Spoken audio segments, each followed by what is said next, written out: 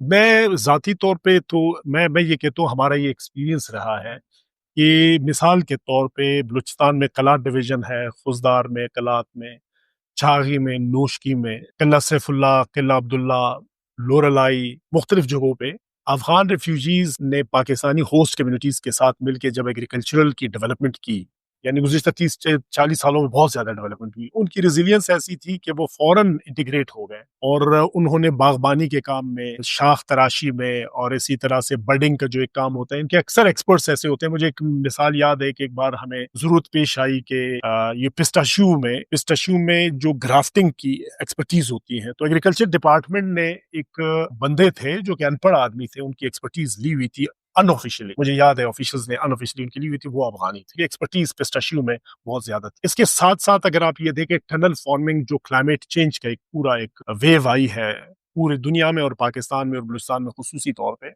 تو اس میں climate resilient techniques جو انٹروڈیوس ہوئے ہیں بلوچستان میں، ان میں ایک ٹنل فارمنگ ہے. ٹنل فارمنگ میں اب بھی اکثر ایکسپرٹس افغان ریفیوجیز ہوتے ہیں. دیکھیں، گورنمنٹ آف پاکستان کی تو ویسے اگر ہم صحیح طور پہ تجزیہ کریں کہ گورنمنٹ آف پاکستان نے تو یہ 3 دہائیوں سے تو ہوسٹ کیا ہے.